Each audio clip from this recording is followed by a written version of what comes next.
We are now going to enter into the city manager's agenda. Mr. Hughley. Thank you, Madam Mayor. At the last business meeting, I presented 20 items for our legislative agenda as we prepare for the 2017 legislative session. Those 20 legislative agenda items came from various council members. Some council members had 3 or 4, others had 2 or 3, some had 2, some had 1. A few of them came from city staff. 2 of those legislative agenda items, you asked that they be delayed and I bring them back this week. And so I didn't just bring back 2, I brought back 3 because I heard from the Columbus Chamber and they asked that we add a legislative agenda item that had been on one of our legislative agendas in the past related to military retirees. And so first on this legislative agenda of the 3 items is casino gaming referendum. Councilwoman Mimi Woodson and Mayor Pro Tem Evelyn Turner Pugh asked that this item be placed on our legislative agenda, and Councilor Mimi Woodson had to leave, but we know that this is one of her items that she is interested in. And so the first one is requesting the legislative delegation introduce and or support legislation to authorize a referendum to allow Georgia citizens to vote as to whether they want to allow casino gaming in Georgia for the purpose of Hope Scholarship funding. And so, Madam Mayor, we're asking for your approval to allow this legislative agenda item to move forward. We've got a motion and second for approval. We have the Mayor Pro Tem with discussion. As I stated last Tuesday, and I've gotten several emails from individuals asking me not to support casino gambling coming into Columbus. But as I wrote back and I told them, what I'm asking, what we were asking for, is that the legislators allow the citizens of the state of Georgia to vote whether they want it or not in their state. That's all we're asking at this time. Okay. We did it with tax. We did it with several tax issues. We did it with throwing the freeze. And whether it passes or not, that's up to the citizens. And that's what we're asking. So for somebody to go out and tell somebody that I'm asking us to vote on bringing the casino here, that's not true. I'm asking that we have the right as individuals in the United States to vote on whether we want it in Georgia or not. All right, thank you. Councilor Davis. Thank you, Mayor. In the last week, I've had an opportunity to call up to Atlanta and talk to some folks that I know that try to get a better understanding of this. And granted, everybody needs to understand, we haven't even discussed this matter up until about 2 or 3 weeks ago when it popped up on this legislative agenda. Now, I want everybody to understand that.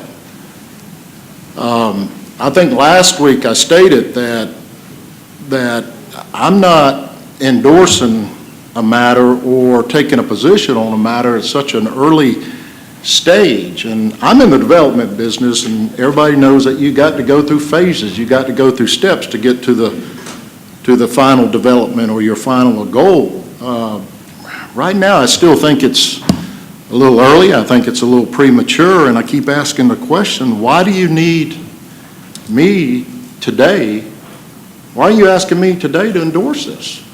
Vote on what? There's no referendum. You're asking me to endorse the referendum. I don't even know what it's about. I haven't even seen it. I I don't even know what they're talking about up in Atlanta. I hear they're talking about all different kinds of things. I heard last year there might have been 9, 11 bills that were introduced. I don't even know what those bills stated. I'm not sure, other than the topic, casino gambling. Now, I do know, in reading the article, and I appreciate all the comments tonight, and reading the article, it does say that there's many, many, many lobbyists that have been hired, and there's right now 67 lobbyists that have been hired. Last year, I heard there's only 12 that were hired.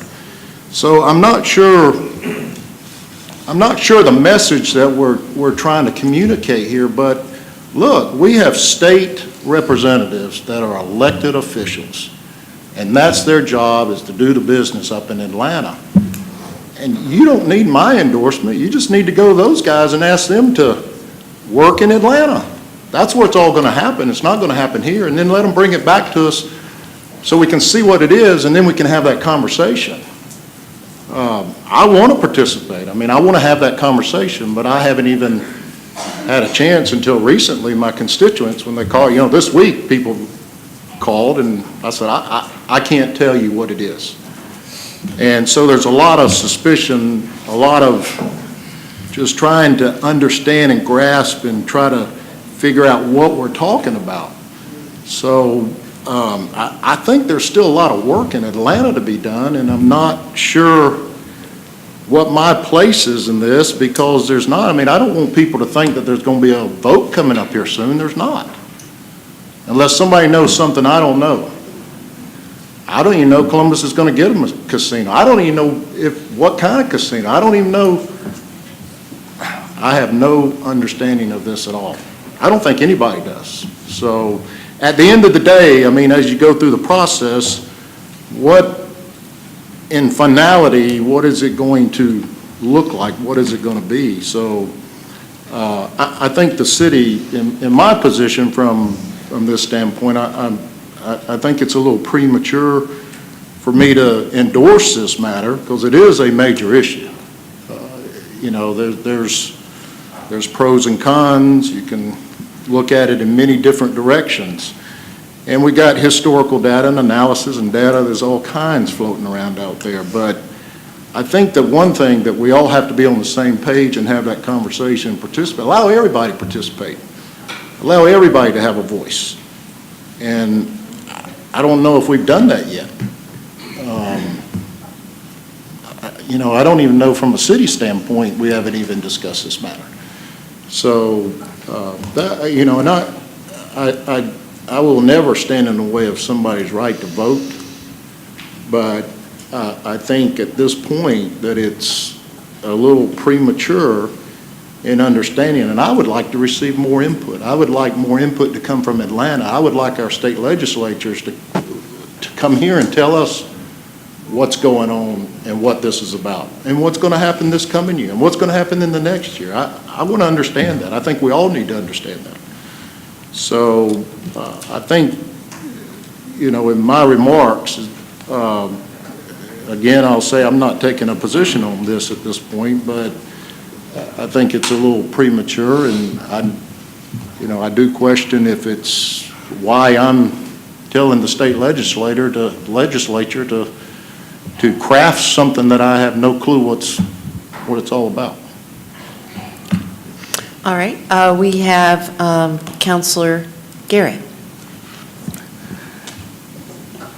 My whole understanding of this is that we are talking about concept here. Whether or not our citizens in this state want to allow gambling at all, then we're going to have to tailor-made basically this legislation or the ordinances to allow gambling within the city, and we're also going to have to do that at the state level. This is simply to see what the citizens want. As Dr. Wright talked about, he talked about 85. We stood on the sidelines with that. There were people who opposed it. We didn't get it. We had a governor a few terms ago who people in Columbus opposed, and guess what? There were setbacks because of that. We were punished in some senses. This gets us a seat at the table. There are very legitimate concerns related to gambling. There are concerns about the arts. I want us to have a seat at the table when we discuss that, I don't want Augusta having a casino, Savannah having a casino, Atlanta having a casino, and then non-competes preventing our arts facilities from getting the best entertainers and getting the best arts. If we don't have a seat at the table, we may not be able to prevent that. And we at least get the chance to see, to give our citizens the opportunity to vote on that. And if we do, at least we have a seat at the table if this is something that becomes a local issue. And then we can talk about these issues related to the arts, and we can help control that rather than be controlled by it. And I think we seriously need to consider at least allowing our citizens the opportunity to express to us what their desire is and what their wish is, because otherwise, if Augusta supports it, Savannah supports it, we may be left behind. This may be one of those issues where we are left behind. Thank you. We have Councilor Thomas. I'm reminded of the chicken and the egg. I'm not sure which one should come first in this conversation. As I have done some research over this last week, particularly, I found a number of things. One of the things that I have found is that whether or not casinos are allowed in the state of Georgia will take a constitutional amendment by the legislature. And in order for a constitutional amendment to be enacted, it must be voted on by the people of the state of Georgia. So at some point along the way in the casino question, there will be a vote of the people in the state of Georgia of whether or not to allow casinos in the entire state.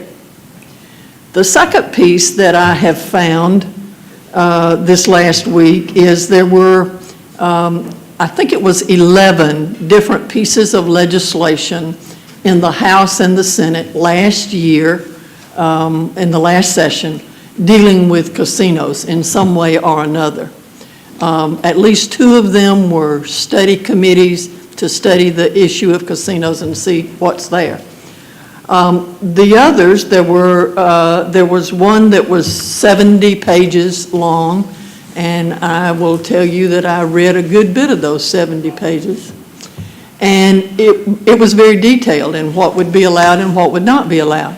And one of the things that it said, for example, is that there would be 2 regions in the state of Georgia in order to have casinos. One of those regions would be the 10 counties around Atlanta. And in those 10 counties around Atlanta, you could have 2 casinos. The first one of those casinos that was to be built would have to be a facility that cost at least $1.25 billion, with a B, dollars. The second one would be a facility that would cost $750 million. Then Region 2 would be everything else in the state. And in that region, the casino would have to be a $400 million facility. It was to that specificity and that detail in this piece of legislation. And it went on to talk about the Gaming Commission and how it would be formed and so forth.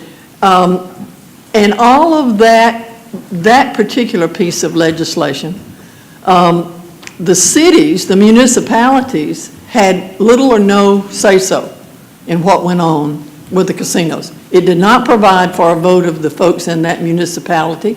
It did not provide that the city government had any say-so over who gets a license and what comes in and all of those kinds of things. I'm telling you all of that kind of stuff to say that, and there was another piece of legislation that was 2 pages long, and all it said was there can be a casino anywhere in the state of Georgia where the local municipality votes to put it in. So it was that separation of ideas. And I'm telling you all of that to say that at this point in time, there is nothing in the legislature dealing with casinos. All of those 11 bills were either dropped by the authors or were referred back to committee. So there's no active legislation there, and it's my understanding that there have been no bills pre-dropped, if you will. I'm not sure of the exact terminology, but pre-filed, I guess is the word. And so one of the things that I have heard, and I heard very clearly, and I agree with 100%, is that if there are going to be ramifications for a local municipality in these casinos, we need to be at the table to have that conversation about how will that affect the city of Columbus? How will that affect our consolidated government? And I don't know, Mr. City Manager, if it would be appropriate to change, if you will, the wording of this item on the legislative agenda. Instead of saying, requesting that our legislative delegation, by the way, none of whom were signatories to any of those 11 bills that were in the legislature last year, that instead of requesting that they introduce or support legislation, that we say, let's put together either the entire council and the entire delegation or some portion to get together and talk about how this will impact Columbus and what we as the municipality believe should be in any piece of legislation that goes up there. And one of those items may very well be that the local municipality has to vote. In listening to the speakers here tonight on the public agenda, it seemed to me that there were some of them who were talking about the vote on the constitutional issue, where everybody in the state of Georgia will vote on this, and then there were some who were talking about the local municipality voting. And those are two different items. Do we want those in the bill? We need to talk about that. We need to talk about that with our legislative delegation, and we have not done that. This item that is here talks about to allow Georgia citizens to vote as to whether they want to allow casino gaming in Georgia. That's the constitutional amendment piece. For the purpose of Hope Scholarship funding. Is that all that we would support? Suppose the legislation comes out and does more than support Hope Scholarship, or doesn't support Hope Scholarship to any great degree, or whatever it is. We have not had the opportunity to sit down with our delegation and talk to them about what is important to us and to our community. And I think we need to do that before we can say, we support this, we support it with reservations, we don't support it, we do whatever. Because I think Dr. Wright is absolutely correct that we need to have a voice in how this piece of legislation will affect us. I think we need to bring to that conversation some of the folks from our arts community. How will this affect you? What can we do in the legislation to make sure that you're not wiped out? You know, all of those kinds of things. We're not there yet. So I'm having a hard time going to support this tonight based on just what is here. If it were to say we'll get together with our delegation and talk about it, I wouldn't have a problem at all in supporting it. I'm not sure where our delegation stands. None of them so far have signed on to legislation, to any other legislation. That piece of legislation, that 70-piece legislation that I told you about, there were 5 sponsors for that, 3 of them from those 10 counties in Atlanta, 1 of them from Savannah, and 1 of them from Augusta. So that sort of tells you where those folks were going. At any rate, this is and issue that I think is going to be, is going to continue to be talked about throughout the city. And one, I want to step back to, and one other thing I want to tell you. I've had a number of people say to me, this was sprung on us at the last minute. No, it wasn't. This has been on the city manager's agenda for at least a month. At least a month it was there. We knew about it. We didn't have a discussion about it, but it was on the agenda. It was provided on the website. It was provided to the media. The news media didn't choose to bring attention to it, but this was not sprung on us. The city manager did not do that to us. He told us about this early October, I think, at least. And so for those people who are saying this is some kind of nefarious scheme to get it under the wire and not, so people won't know what we're doing, that's not true. We knew about it, and perhaps it's, our fault for not finding some other way to let you know about it, but it was there. I don't know, Mr. City Manager, when it first appeared on your agenda, but it's been at least a month. I know that. So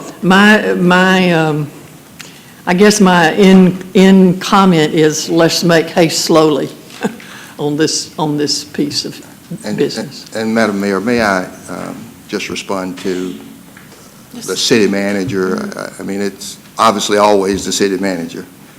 And, but, as I presented this item, I explained how the legislative agenda comes together.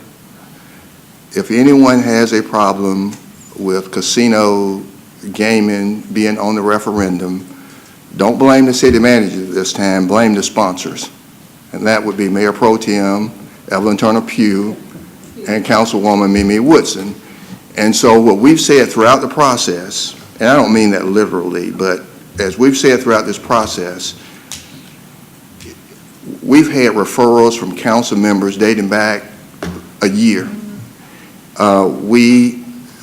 The Chamber of Commerce called me last night with the third one on the list. This is an evolving agenda. And if a council member calls tomorrow and says, I forgot something and I want to put it on the agenda, guess what? It's going on the agenda. It's not that the city manager was hiding it and sprung it on you. And so I didn't make the agenda. I didn't put these things on. And I think when I talked to Councilor Davis over the weekend, I told him, we've got 20 things. If I had my way, we would have 5. That's what I told you. And so it's not my agenda. It's your agenda. And so as we go forward, even when the legislature convenes in January, if council members want something to be taken up by our delegation, we'll bring a resolution, we'll vote on it, and we'll drive it to Atlanta if we have to.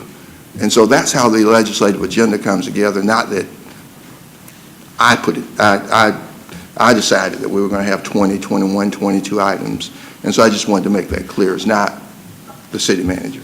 And I just wanted to make clear that it was in print so that people could have seen it at least a month ago. Yes, correct. Yeah. Okay. We have Councilor Henderson. Thank you, Mayor. I'll try not to rehash some of the stuff that my colleagues have already mentioned. It's unlikely that I would ever vote against allowing, and I never have, allowing the folks in this community to vote on things that impact this community. I did it with the TADs, I did it with the thaw the tax freeze, and some of those are very unpopular, but frankly, it sticks with my philosophy of how can I not afford that opportunity to people without telling them I don't trust them, and they elected me. So I have a little bit of a philosophical issue with that.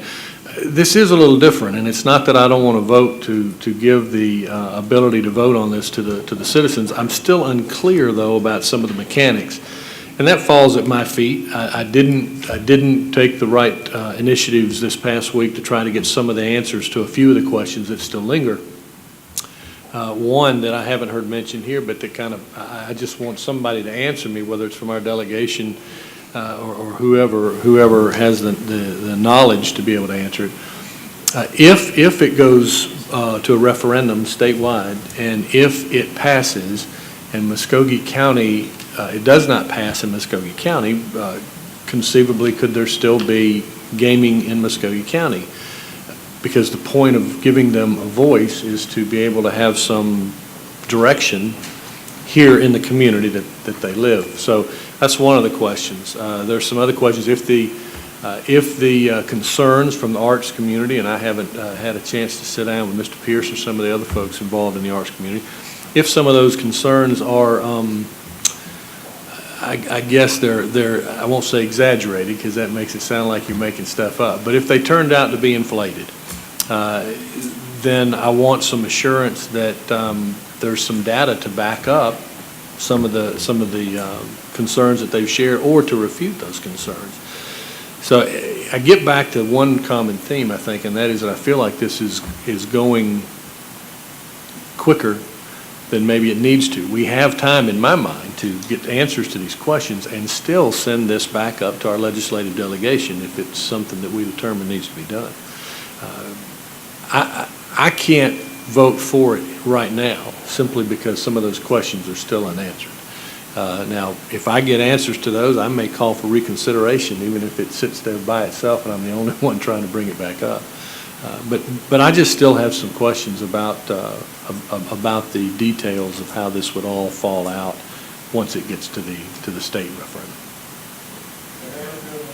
Yes, if I make a motion, if Dr. Wright be allowed that. Okay, I think we're, yeah, I guess we can certainly have that. Yes, sir. Okay, thank you, Mr. Council. Thank you, Madam Mayor. I'm not sure. First of all, Hold on a second, Dr. Wright, just for a point of order. Do we actually need a motion to have somebody to speak on this agenda? Mr. City Attorney, we do. Okay, so we've had a motion and second. All those in favor, please state aye. Aye. All right. Yes, sir. I'm sorry about that. Go ahead. first of all, let me respond to Council Thomas.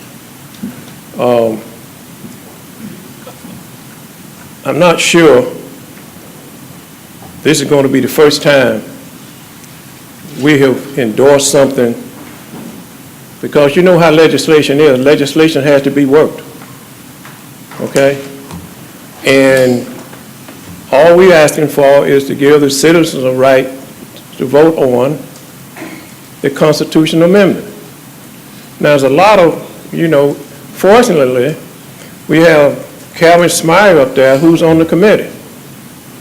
And I'm sure as the legislature began to do that work, there will be input as to how this legislation should take place. Secondly, it's my understanding, I'm sure there were many bills that were being introduced, but the bill that I know about and I've been told about is that there will be Columbus, Savannah, Augusta, and Atlanta. 4 sites, okay? Now, if it passes the state and we pass that constitutional amendment, it will still have to come back for a local referendum. Let me repeat that. It will still have to come back to a local referendum. Now, if you believe in the right of people to vote, you can say, we believe in the right of people to vote on this. But let's make sure within the legislation, local delegation, that is going to come back here for us to vote, which I think is a good thing, and that's my understanding. And perhaps answer the question that you asked. We all know how sausage is made. And we can't sit up here and figure out how all the sausage is going to be made before they start doing their deliberations. But we can say, for our local delegation, this is what we would want in here. And I think y'all can do that now. I think you can do that now. We want a local referendum. Make sure we get a local referendum so it comes back to the people of Columbus to decide whether they want it. But let me tell you, if we don't get Columbus at the table, Columbus at the table, and the people in Atlanta don't know that Columbus is voting to support this, then I'm not so sure it'll happen. Let's not deny the people the right on the constitutional amendment, and let's tell our local delegation those things we would like to see in it if it passes. That would protect Councilman Henderson, what you're talking about, and Councilman Tumlin, what you're talking about. I don't think we can sit up here and figure out all the legislation. We don't do that at the council. We get legislation, we talk about it. And once we crank it all up and get behind closed doors and mix the sausage, then we got a sausage patty. All we asking people to do is allow legislative delegation to support, that we support the constitutional amendment that allow people to vote. But then let's make sure we tell the local delegation what we would like to see in it. And I think that makes sense. Even you should understand that, Councilman Flynn.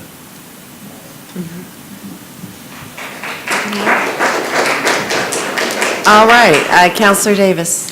And Dr. Wright, I have the greatest amount of respect for you, and I appreciate everybody getting up and taking the time to come up here and share. And I listen to everything that's said, and, a lot of what is said is what I want as well. But, you've got, I've heard, a seat at the table. We got a seat at the table.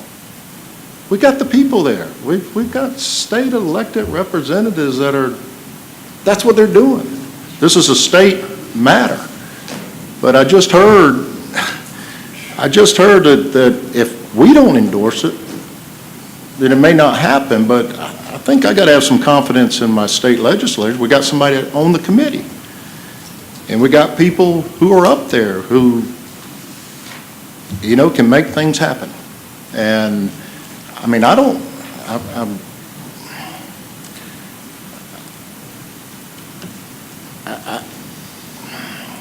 the bottom line is, I'm a local elected official, and I have constituents that I represent.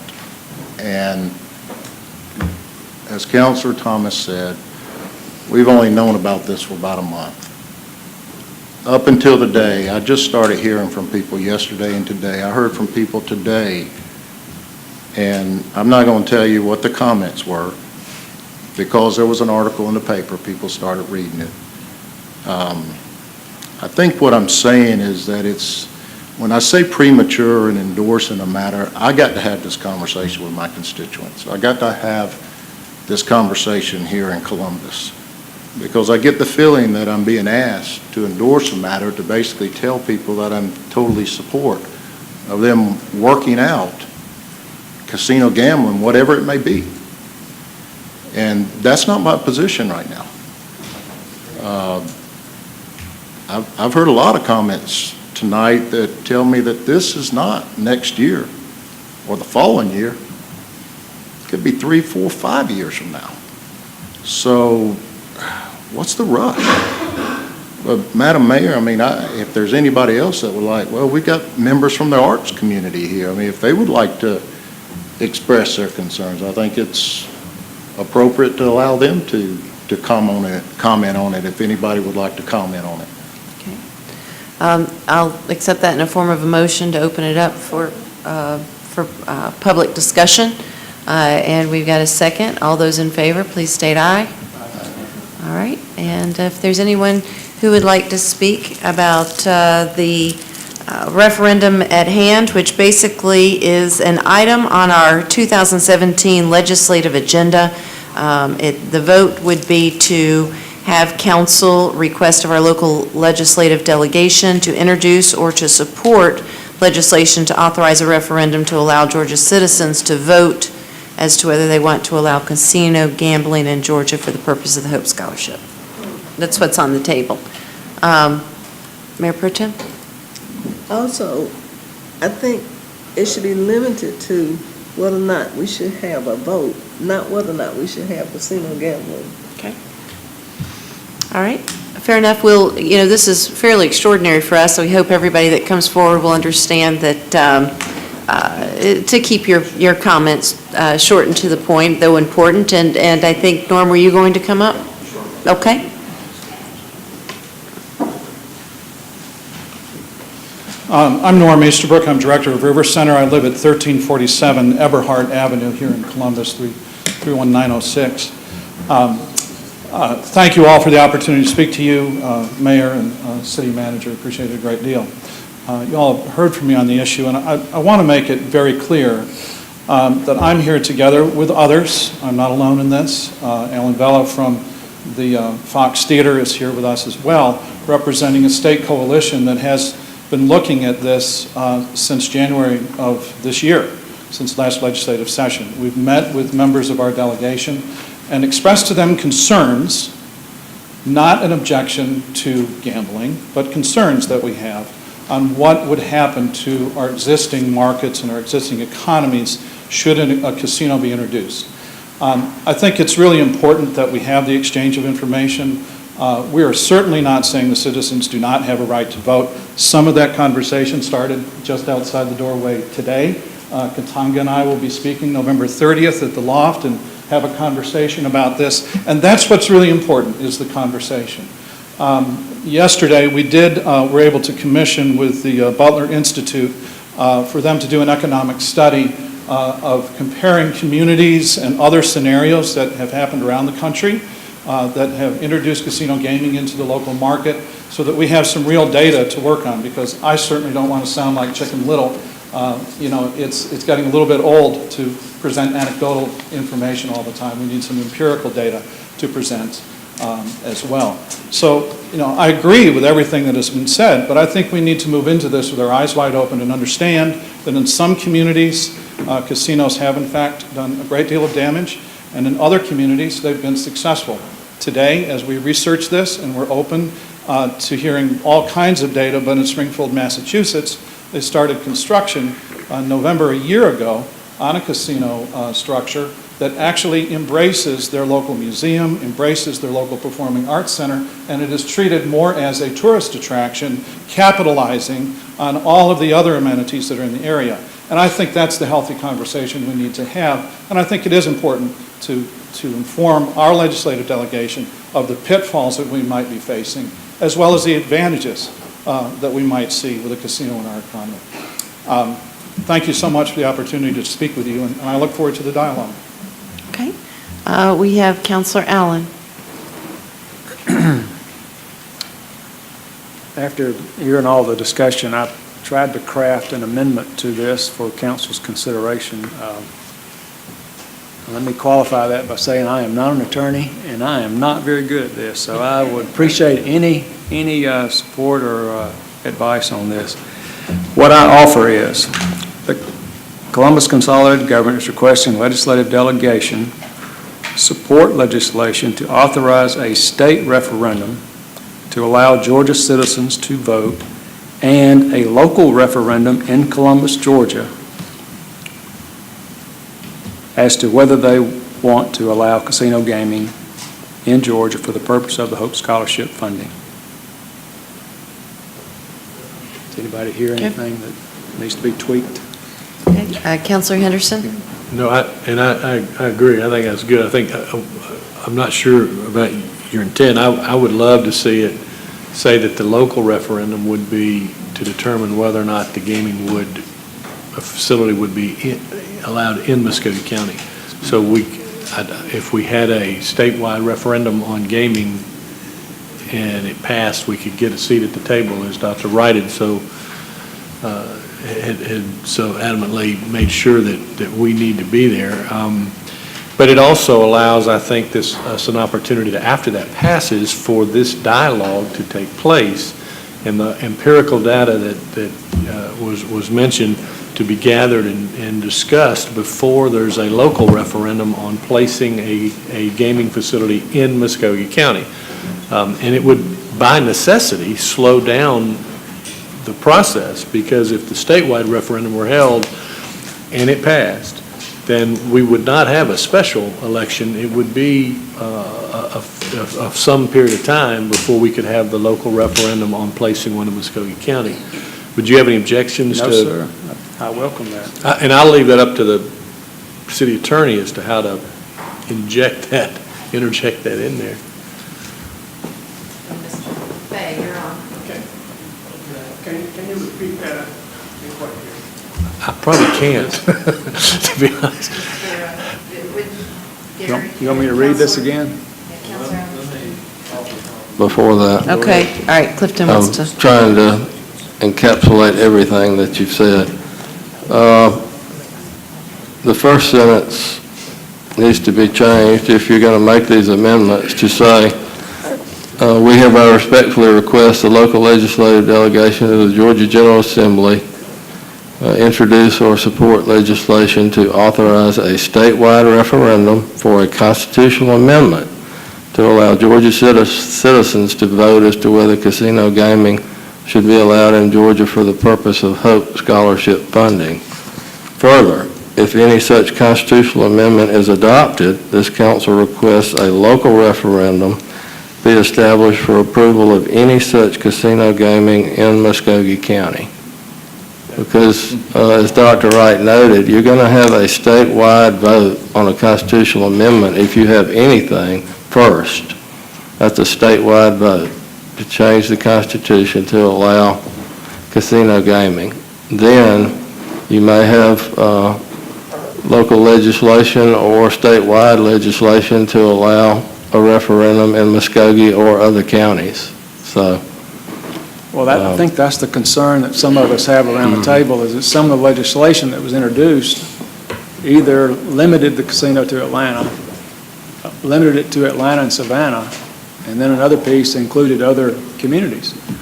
And so in this body, we're being asked to vote for whatever comes out, and we don't know what that whatever is going to be. So I think if we craft something like the city attorney read, I think it would laser in on what our intent is, what our desire is here.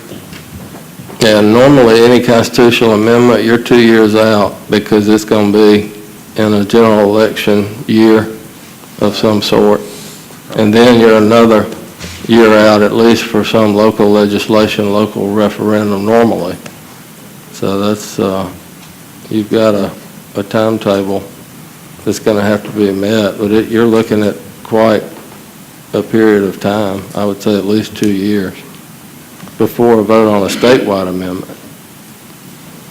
So simply put, let me ask. Dr. Wright, if you're going to address council, you. There'll be a statewide vote on it. And then it comes back to a local vote. I think that's fair. I think it should be that way. All right, we have Counselor Thomas.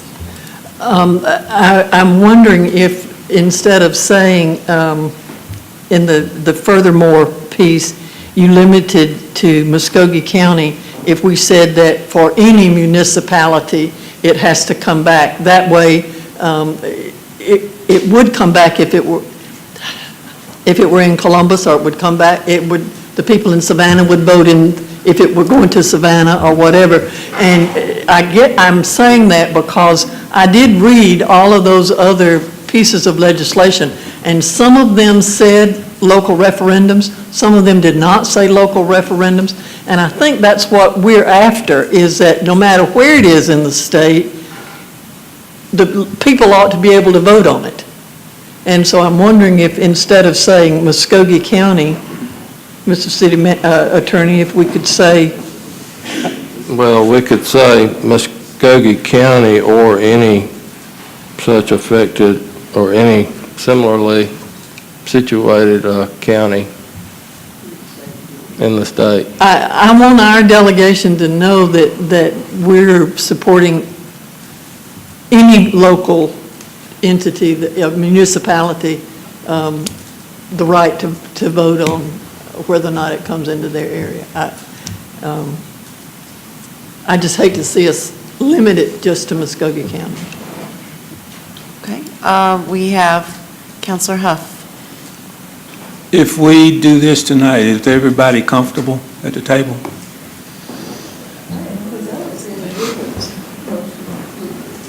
Because it seems as though we're trying to incorporate the council and the arts community and the group here tonight on gaming. And we meet Thursday with our legislative agenda luncheon. And I'm just sitting here listening, and it seems like we're just trying to cover the fact that the state will have a referendum and vote, and that the citizens of Columbus will get the opportunity to vote, and that the arts community is protected. Mr. Wright has stated so eloquently tonight that he and the director of the River Center have had a conversation, and he's in no way trying to affect his operation. So that if entertainment is the issue, whatever the issue is, it was stated by the director of the River Center that there's a particular state that has gaming that's been centered around the arts community and everything, and it's working well. It's become a tourism site. So if it becomes a destination, maybe that's what we need to be looking at.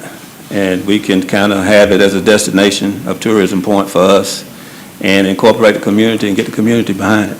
I think tonight has been a good open dialogue by everyone to kind of open it up and see what's affecting it, what's bothering you, what's deep down, what's your worries.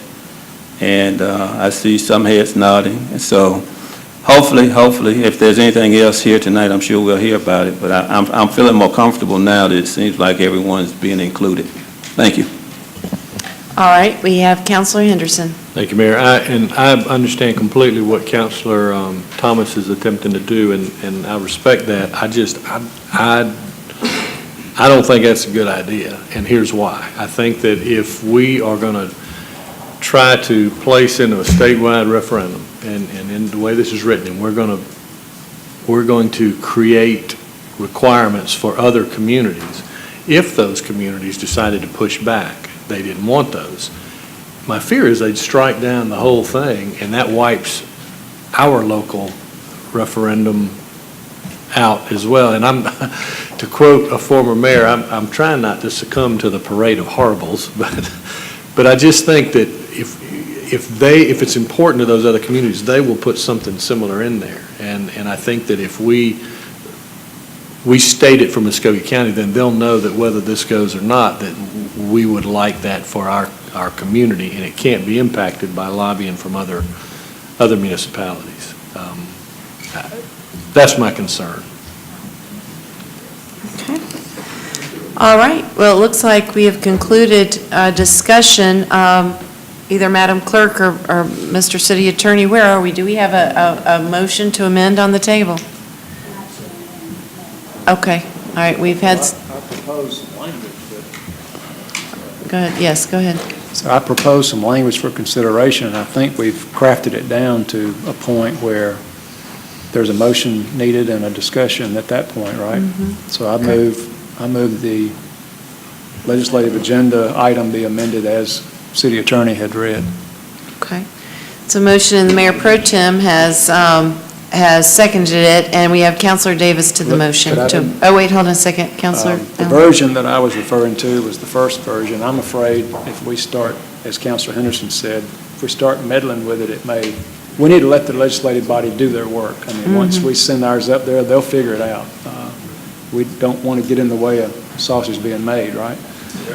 Okay. All right, Councilor Davis. Oh, wait, hold on. I'm sorry, let me finish one more thing. Over the past week, I think we've all heard from several people who are opposed to a casino being in Columbus. And I just want to be clear that the vote tonight does not indicate one will be here. It only asks the delegation to allow Columbus to be at the table. The concern that I have is as we move forward, there are going to be other things that we need to talk about. I'm glad we're going to be at the table and talking amongst ourselves in Columbus, the Columbus group, and talk about the impact of the community, not just the revenue it's going to generate, but there are public safety issues that will have to be funded once this comes about, if it comes about. But let it be known that my understanding is there's going to be a vote statewide at some point. This issue is going to come on the ballot, and we will be voting for it. whether it's a statewide ballot or just a local ballot. I mean, or just a statewide ballot and a local ballot, one or the other. We've got to let that work itself out at the state level. This vote tonight does not say we are going to support the casino. It only gives the voters the right to vote on it.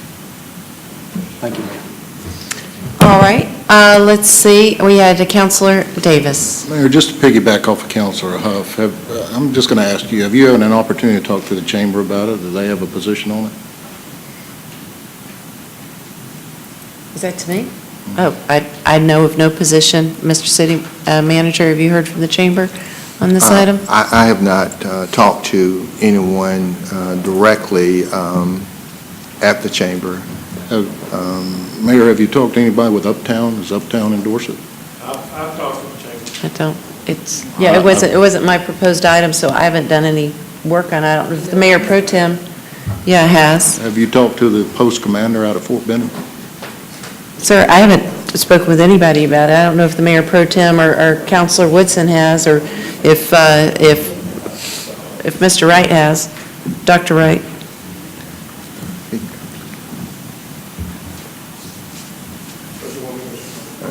About the chamber.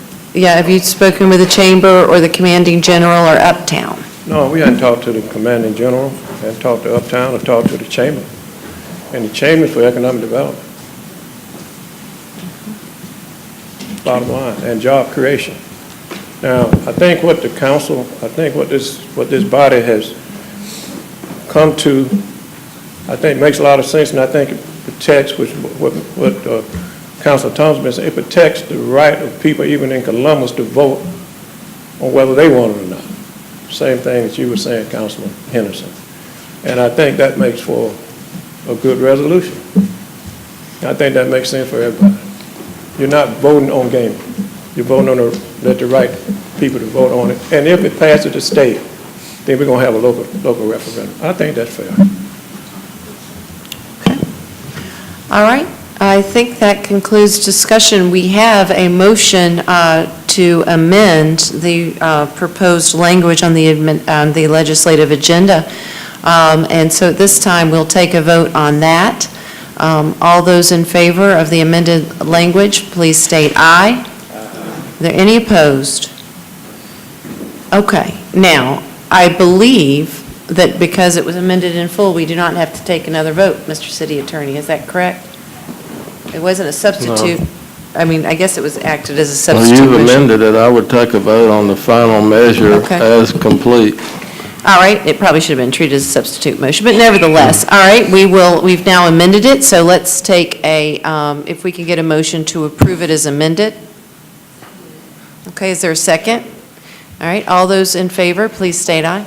Excuse me? I didn't hear that motion. Who, okay, the Mayor Pro Tem made the motion. Who seconded it?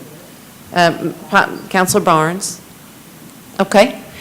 All right, all those in favor, please, excuse me?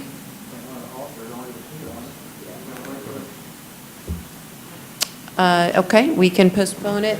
Rachel, if you would go see if in the back if they'd like to come forward to have their votes recorded.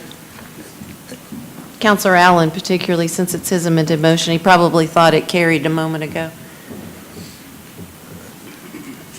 Madam Mayor, if it's okay, I can just go ahead and do item 3 on the agenda. If I were you, I'd wait, just so we don't get too many balls going on now. People have invested in this, we need to go ahead and cut them loose, so I'm hoping it won't take more than a split second here.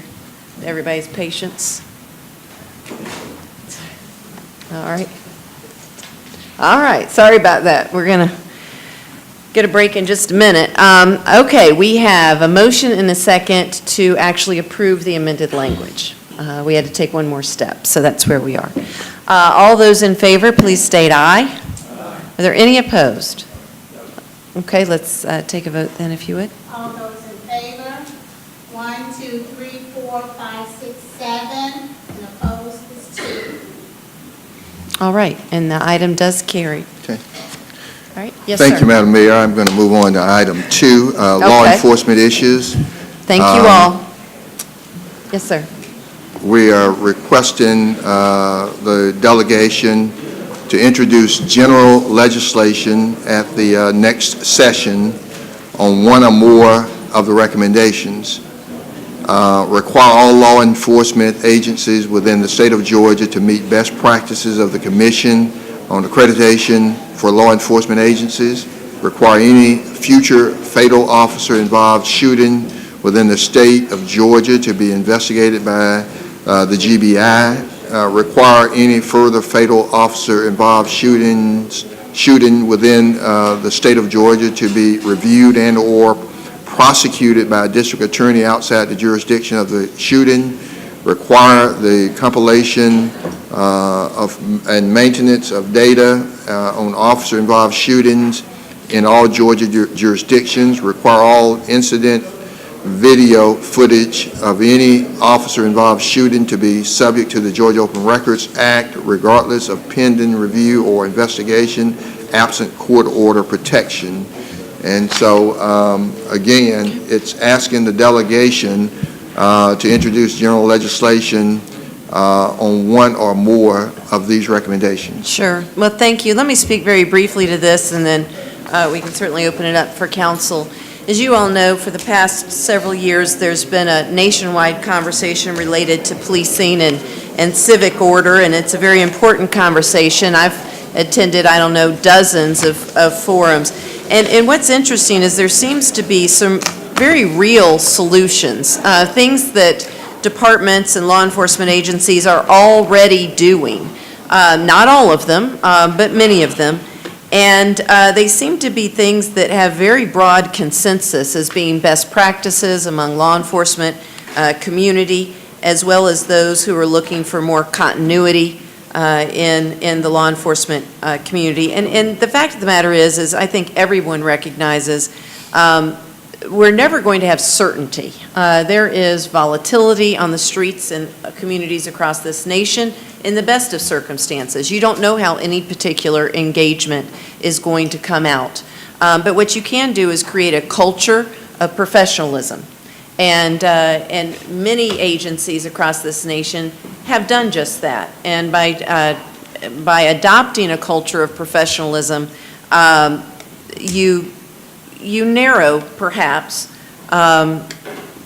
some of those extreme opportunities. You bring the path of outcomes, perhaps in a more narrow range of acceptability and safety for the law enforcement officers and the citizens. And so some of the things that frankly we're already doing in Columbus, some of the agencies in the state of Georgia are already doing, are things that other law enforcement agencies should consider doing. As I said, they're well recognized in the law enforcement community itself as being best practices.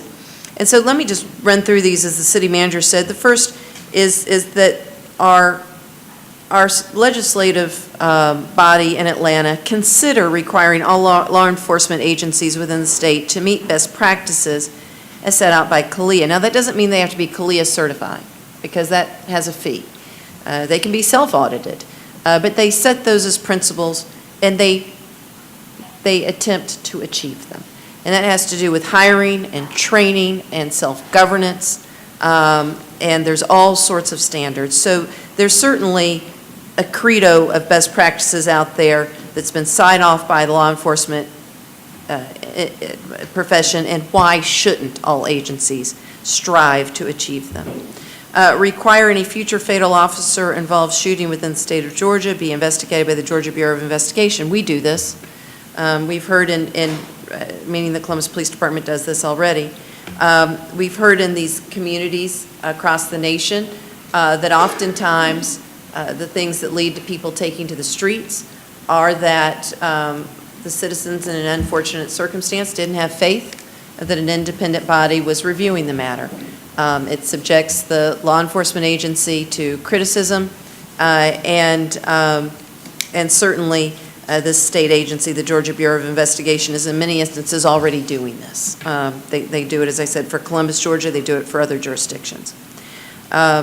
Require any future fatal officer involved shooting within the state of Georgia be reviewed and/or prosecuted by a district attorney outside the jurisdiction of the shooting. This is something that's largely in the discretion of either the district attorney or the state attorney general, but most do defer to an independent review. And it's something that certainly the legislature should consider. It's a practice, it's not a requirement, but it's something that, again, I think would imbue more trust into the system as these events, unfortunately, do and may occur in the future. To require a compilation and maintenance of data on officer-involved shootings, this is something that's already being discussed at the state level. This is not something we invented here.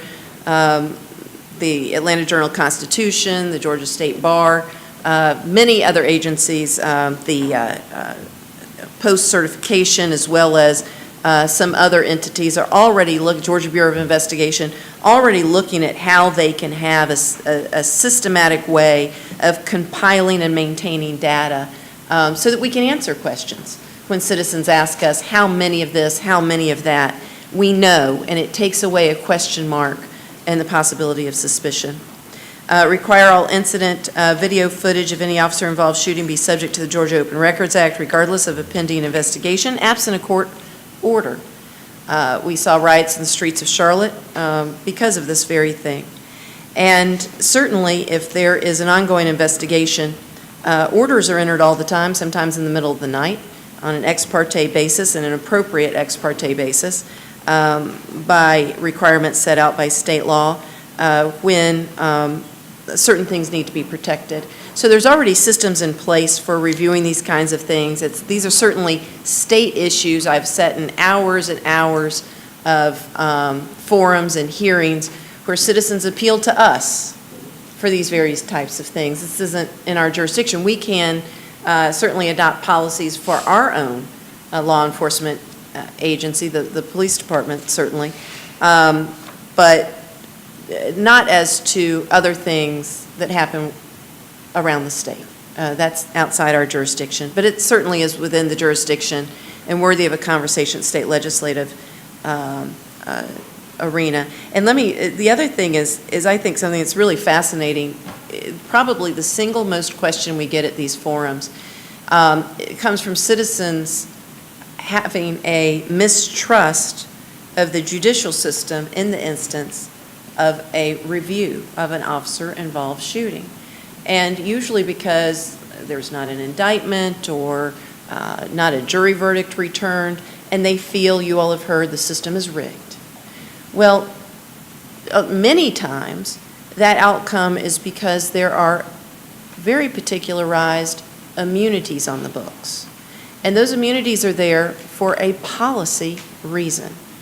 And those policy reasons were discussed long ago, almost 100 years ago, frankly, decades and decades ago.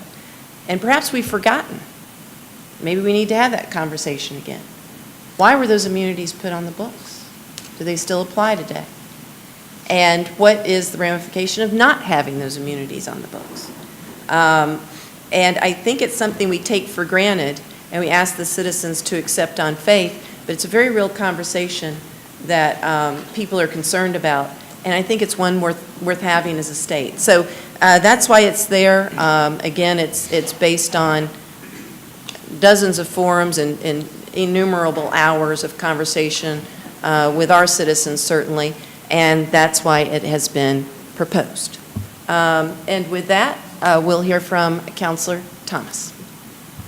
Mr. City Manager, the last item on this page that we were handed out, the one that starts convene a bipartisan legislative commission, wasn't that also one of the 6? Wasn't that item 6?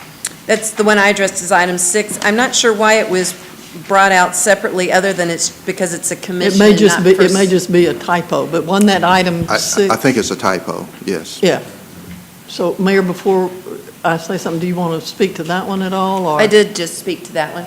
I was saying that to have it's for a commission. I'm sorry. You're right. To have a conversation about why we have these immunities, what the ramification of not having the immunities are. I think it's a really important conversation that, again, we've either forgotten or people want to speak to again in light of this new era. And that's certainly something that has to be done at the state level. It's a state immunity. Thank you. And it exists in almost all states. Oh, no, I'm not finished. Oh, I'm sorry. Go ahead. To this. Okay. Since we received this proposed legislative agenda item, I have had the opportunity to speak with a number of statewide law enforcement organizations. I talked with the executive director of the Association of Chiefs of Police. I talked with the Association of Georgia Sheriffs. I've talked with the FOP. I've talked with the GBI about each one of these particular items. And every one of those entities have said to me that they oppose every one of these items. And here's why. I'm going to try to do this fairly quickly. And most of the reason that they oppose them is because of the requirement that this go into place. For example, the first one, to require all law enforcement agencies to meet the best practices of CALEA. The cost of doing this, of meeting CALEA qualifications, is quite expensive, particularly for smaller jurisdictions. For example, if you are in a county, for example, Chattahoochee, Meriwether, Talbot, Stewart, all of those counties around us, and you have 24 or fewer employees in your agency, the initial fee for you to seek CALEA certification is $8,500. And then on top of that, each year thereafter, you have to pay a fee of $3,470. For communities or counties such as Chattahoochee, Talbot, Stewart, some of those counties, this is much more than they could afford to do to meet the requirements of CALEA. In Columbus, our police department is certified by CALEA. We paid $16,125 as an initial fee to to participate in this, and then we pay an additional $5,000 each year. We also have an employee who pretty much, this is about all they do. The smaller jurisdictions in the state cannot afford to do this, and cannot afford it and do not have the time and the employees to do it. Perhaps if this said encourage, that might be a different matter, but to require that these agencies that I have enumerated have a problem with that. The second one, to require any future fatal officer-involved shooting to be investigated by the GBI. The representative from the GBI said to me, we would prefer that that not be required. The GBI will go into a jurisdiction where they are invited to come in, but they do not want to be required to investigate all fatal officer-involved shootings. This also includes investigating their own, if there were a GBI officer involved in a fatal shooting, they would have to investigate themselves, and they do not want to do that. The third one, to require that future fatal officer-involved shootings be reviewed and are prosecuted by a district attorney from outside the jurisdiction of the shooting. This item was brought to my attention about the time and how would this work. For example, the district attorney for Muskogee County also serves as the district attorney for 5 other counties in this circuit. And if there were a fatal officer-involved shooting in our circuit, that would mean that we would need to pull someone from outside of those 6 counties to investigate. And conversely, if there was a fatal officer shooting in some other jurisdiction, they could call on our district attorney to do that. The requirement here, again, is part of the concern. And I did have one of the folks that I talked with say to me that what this says to him was, District Attorney, we trust you to investigate our robberies, but we don't trust you to investigate our fatal officer-involved shootings. The fourth one about the require the compilation and maintenance of data, that is, as I understand it, is something that the GBI currently does, and so this is fairly redundant. And then the video footage of any officer-involved shooting be subject to the Open Records Act regardless of pending review or investigation. You know, even in our personnel actions, we don't give out the investigation information until the investigation is completed. There's some real concern that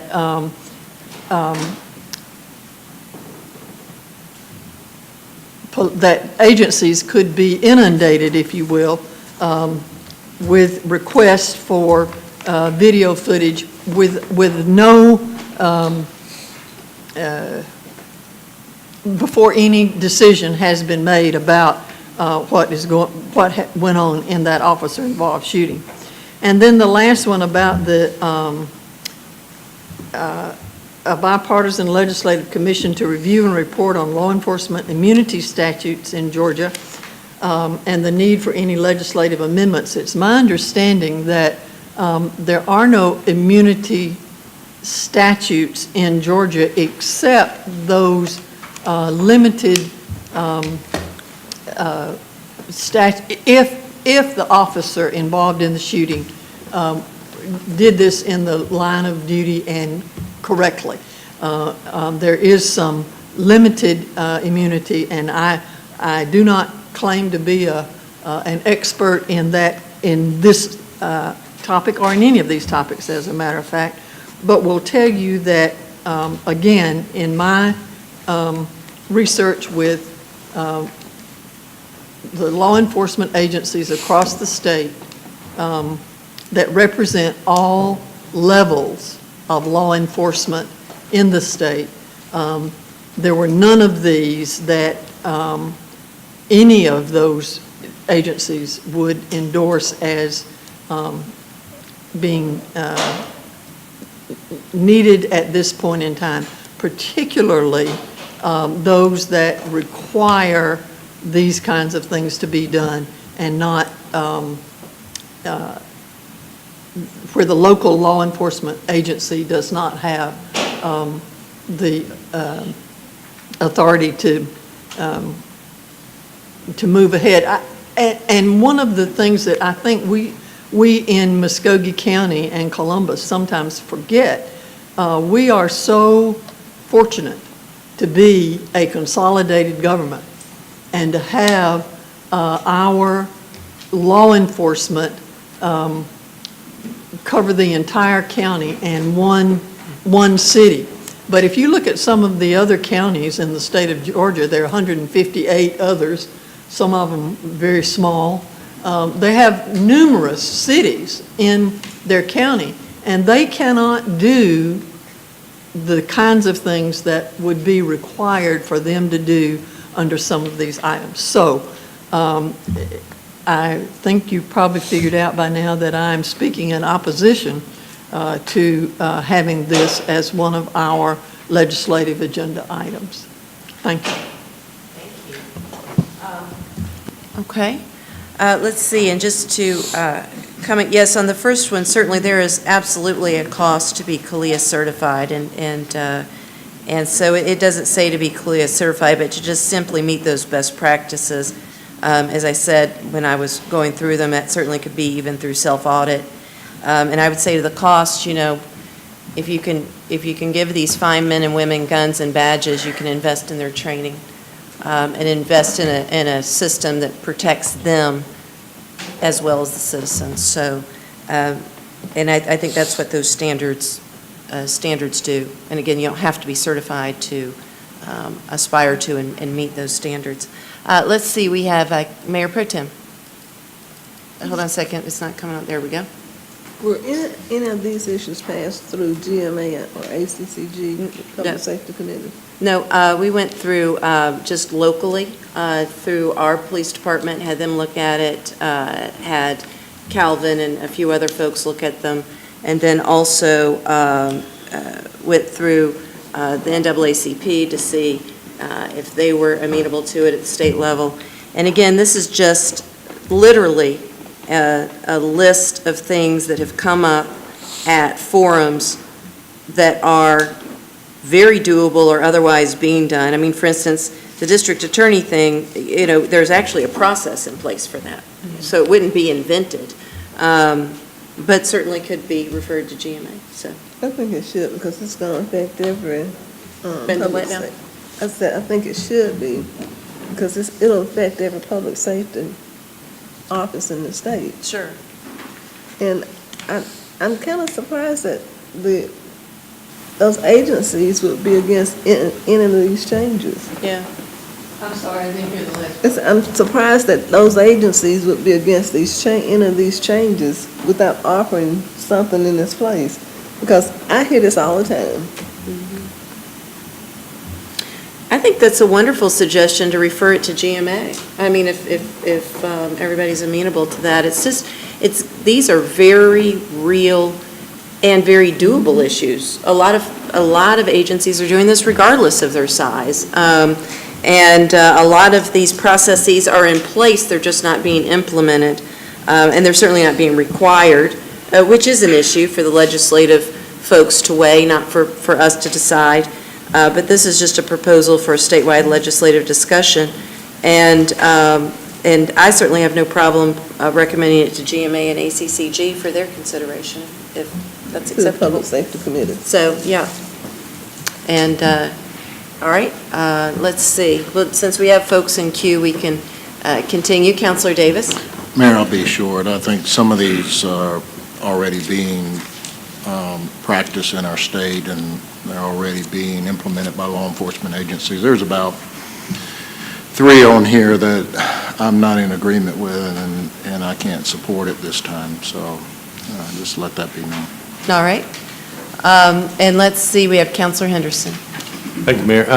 Yeah, I agree with referring it to GMA, but I'll be honest with you, I don't know that it's something I would get behind anyway, simply because of my hesitancy already expressed about voting in favor of something that is going beyond our borders, and it's kind of placing guidelines and parameters on other cities. And I got to tell you, frankly, I was extremely proud of the way you represented our public safety and our community in the discussion with the head of the NAACP that was held at the River Center. I thought you were very eloquent.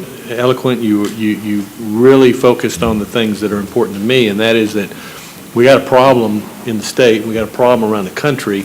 How much of it's perception, how much of it's real, it still has to shake out. Something's got to be done, and these are wonderful ideas. But you also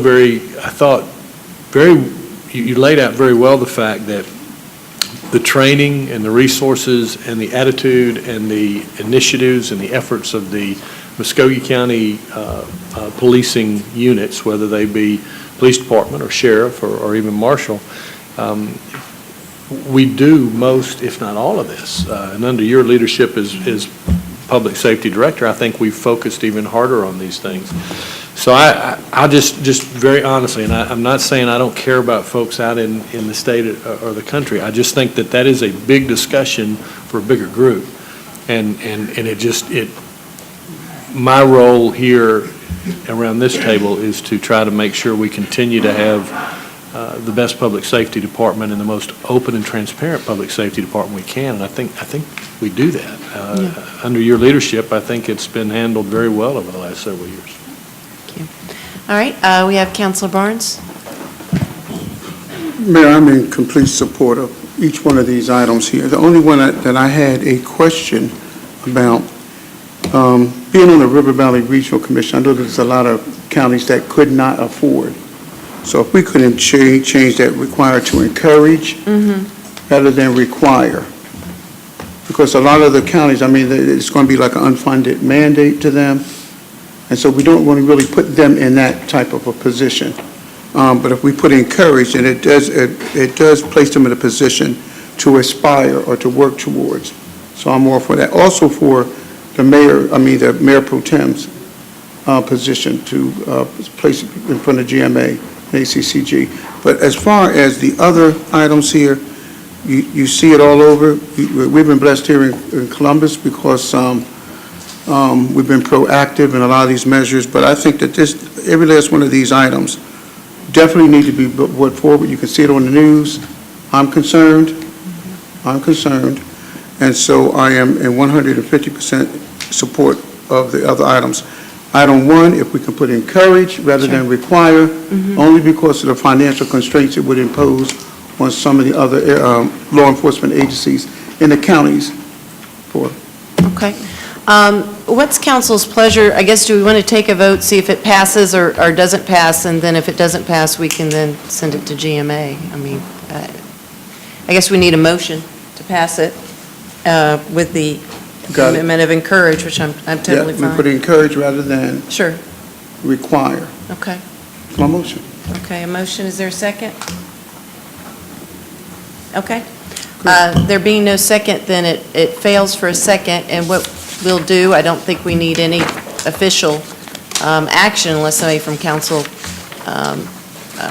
disagrees. I can certainly send it just as public safety director and ask GMA and ACCG to review it through their various policy committees. Councilor Thomas. If you do that, Mayor, I would want you to be sure that they understand that this is not coming from council. Council has not taken a position on this, and so this is not a recommendation from the City Council of Columbus. I think you're on the record on that. So, all right, that sounds good, and we will, Councilor Allen. I would just like to move the next item, the military retiree tax exemption, to be added on.